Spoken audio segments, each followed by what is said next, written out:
당신이 한국에서 절대 해서는 안 될 행동들이라는 제목으로 올린 한 영상이 온라인상에서 뜨거운 반응을 이끌어내고 있습니다. 이 영상을 올린 주인공은 바로 전문 여행가이자 인플루언서인 드류 빈스키인데요. 그는 지금까지 무려 197개국을 다녀와 본 적 있는 전문 여행가이자 비디오 크리에이터, 유튜버이기도 합니다. 1000만 명 이상의 SNS 팔로워, 영상 조회수는 무려 50억 회 이상의 경이적인 기록을 가진 인플루언서인 그와 한국의 인연은 정말 각별합니다. 대학 졸업 후 한국에서 영어 선생님으로 일하며 해외 경험을 시작했기 때문입니다. 그 당시 한국에서의 경험에 대해 이렇게 말합니다. 저는 인천공항에 도착한 순간부터 푹 빠져버렸습니다. 아시아 국가는 처음이었는데다 한국이 지닌 특유의 풍경과 냄새, 느낌에 반해버렸기 때문이죠. 그는 총 2년 동안 한국에서 거주했는데요. 이때 여행 블로그도 시작하게 됩니다. 자신의 한국 생활과 외국인으로서 해외에 사는 경험에 대해 진솔하게 털어놓았죠. 그리고 한국을 떠난 후 본격적으로 여행가로서의 삶을 열게 됩니다. 세계 일주를 시작한 건데요. 드류 빈스키는 지금도 각 나라의 다양한 사람들과 문화, 긍정적인 기억과 여행의 즐거움을 전파하고 있습니다.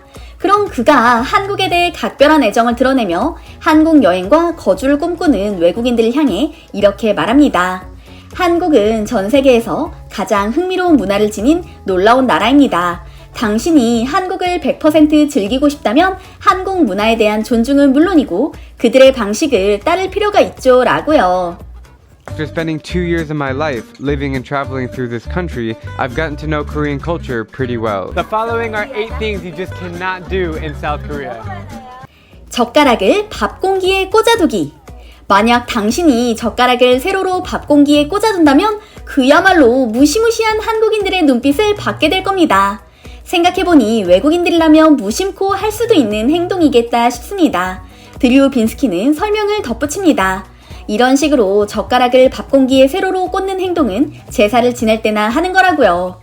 드류가 살짝 헷갈리긴 한 것 같습니다만 틀린 말은 아닙니다. 실제로 우리는 제사를 지낼 때 삽시라는 것을 하는데요.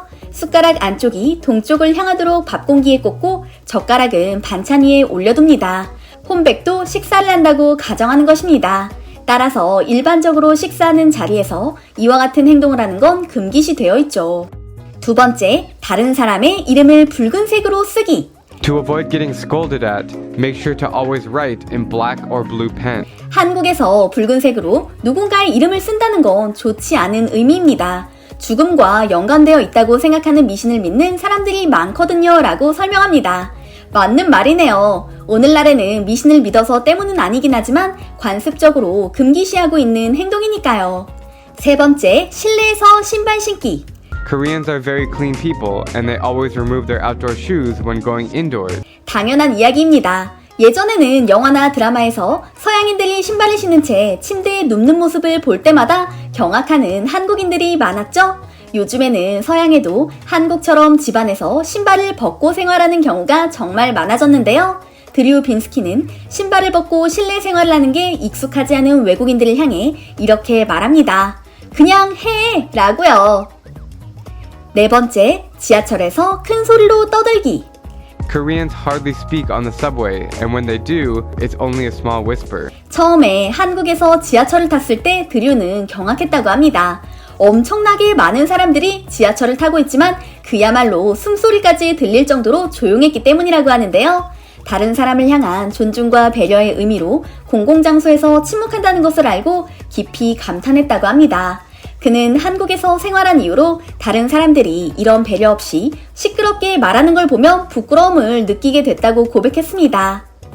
다섯 번째, 한 손으로 물건을 주거나 받기. As you probably realized by now, Korean culture revolves around respect. 드류는 당신이 상대를 존중하고 있다는 것을 보여주고 싶다면 가장 쉬운 방법이 있다며 이 행동을 하길 추천합니다. 바로 두 손으로 물건을 주거나 받는 것이죠. 소주를 따를 때도 핸드폰을 건넬 때도 문을 열 때도 이런 방법을 적용할 수 있다고 조언하는데요. 한국인들은 무의식적으로 하는 행동인데 외국인들에게는 새로운가 봅니다.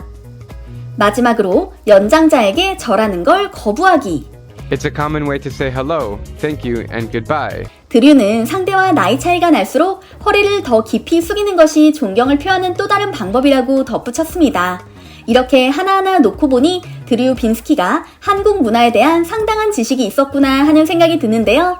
이 영상을 본 외국인들의 반응은 어땠을까요? 우선 많은 외국인들이 한국 문화에 깊숙이 뿌리내려 있는 상대를 향한 존중에 대해 감탄하는 모습이었습니다.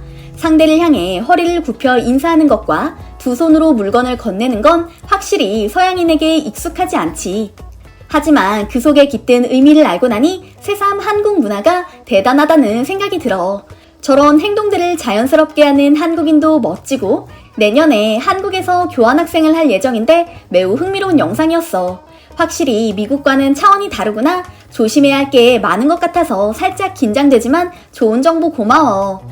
한국 드라마를 볼 때마다 신기하다 느꼈던 점들이 여기 설명되어 있어서 재밌었어. 영상 내용을 지적하는 이들도 있었습니다. 한국에서 8년째 살고 있는 외국인이야. 대부분 맞는 이야기지만 중요한 내용이 빠져있는 것 같아. 한국인들은 자신에게 엄격하지만 타인에게는 상대적으로 너그러운 편이야. 그게 외국인이라면 더욱 그렇고, 만약 당신이 몰라서 이런 실수를 했더라도 혼나거나 큰 문제가 되진 않을 거야. 나쁜 의도로 그런 행동을 한 게 아니라는 걸 다 아니까 말야. 요즘에는 미국이나 유럽에서도 신발 신고 집에서 생활하는 사람이 많지 않을걸? 물론 물건을 배달하러 온 사람이나 뭔가 점검하러 온 사람들에게 신발을 벗으라고 강요할 수는 없지만, 한국만의 독특한 문화 또 뭐가 있을까요? 댓글로 남겨주시면 영상 제작하는데 참고하겠습니다. 항상 함께 해주셔서 감사합니다.